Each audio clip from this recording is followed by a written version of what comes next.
तब्बल 15 वर्ष पश्चिम बंगालचा गड राखणाऱ्या ममता बॅनर्जी यांना भाजपनं जोरदार धक्का दिलेला यंदाच्या वेळेला आणि 294 सदस्यांच्या विधानसभेमध्ये निम्म्याहून अधिक जागांवरती विजयी आघाडी घेत भाजपनं सत्ता स्थापनेच्या दिशेनं वाटचालही सुरू केली आहे।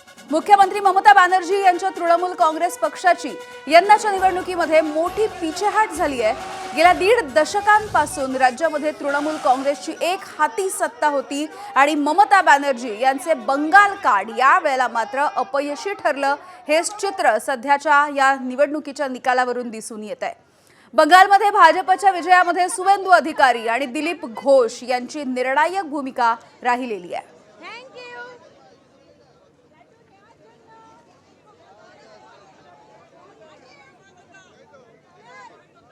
तर बंगालमध्ये ममता बॅनर्जी यांच्या पक्षाला 100चा देखील आकडा गाठता येत नसताना ममता बॅनर्जी यांनी तृणमूल काँग्रेसच्या कार्यकर्त्यांसाठी आता एक व्हिडिओ संदेश जारी केलेला आहे। ममता बॅनर्जी यांनी कार्यकर्त्यांना स्पष्ट शब्दामध्ये हा संदेश देताना आपलाच विजय होईल असं म्हटलेलं आहे। भाजपनं कालपासूनच वातावरण निर्मिती सुरू केली होती की ते सुरुवातीच्या कलांमध्ये आघाडीवरती राहतील। जनता आणि कार्यकर्ते यांच्या मनामध्ये भीती निर्माण करण्याचा हा प्रयत्न आहे असं सांगत असताना खरे निकाल हे आज संध्याकाळपर्यंत येतील असा विश्वासही ममता बॅनर्जी यांनी व्यक्त केलेला आहे। সবাইকে নমস্কার জানিয়ে বলছি প্লিজ দয়া করে কেউ কাউন্টিং এজেন্টরা এবং প্রার্থী ক্যান্ডিডেটরা তারা ভোটিং এলাকা ছেড়ে আসবেন না। স্ট্রং রুমে যেখানে কাউন্টিং হচ্ছে মানে সেন্টারে সেখান ছেড়ে কেউ আসবেন না। এটা বিজেপির প্ল্যান।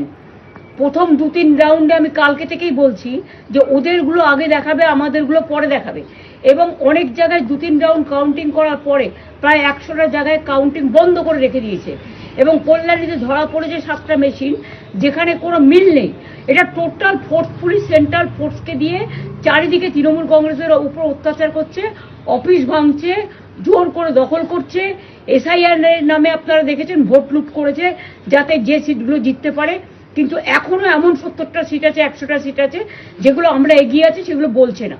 টোটালটাই মিথ্যে নিউজ খাওয়াচ্ছে।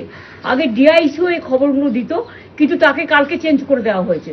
টোটালটাই ইলেকশন কমিশন নিজের ইচ্ছে মতো খেলছে এবং সাথে কেন্দ্রীয় বাহিনীকে নিয়ে এবং আমাদের পুলিশরা টোটাল মাথা নত করে কেন্দ্রীয় বাহিনীর আন্ডারে কাজ করছে। সুতরাং আমি সব আমাদের কাউন্টিং এজেন্টদের আমাদের সমস্ত পার্টির কর্মীদের বলবো অত মন খারাপ করার কারণ নেই। আমি বলেছিলাম সূর্যাস্তের পরে আপনারা জিতবেন। 3 রাউন্ড 4 রাউন্ড কাউন্ট হলেও এটা 14 রাউন্ড থেকে 18 রাউন্ড কাউন্ট হয়, তখন আপনারা জিতবেন। Wait and see, watch. আমরা সবাই আপনাদের সাথে আছি, আপনারা কেউ ভয় পাবেন না, নিশ্চিন্তে থাকুন। আমরা বাঘের বাচ্চার মতো লড়াই করে যাব। तर पश्चिम बंगालमध्ये सत्ता पालट होण्याचे संकेत मिळू लागलेले आहेत आणि आसनसोलमध्ये याच वेळेला मोठा राडाही झालाय।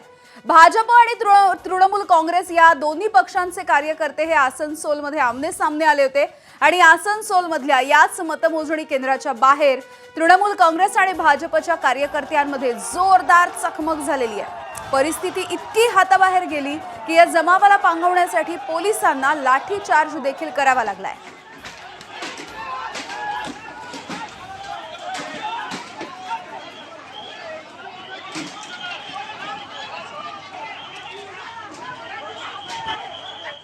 तर पश्चिम बंगाल विधानसभेच्या निवडणुकीमध्ये सध्या भाजप आघाडीवर आहे आणि राड्यांचं सत्र काही थांबत नाहीये, कारण बराकपूर मतमोजणी केंद्राच्या बाहेर देखील राडा झालेला आहे। भाजप आणि टीएमसीच्या कार्यकर्त्यांमध्ये यावेळेला झटापट देखील झाल्याचं कळतंय।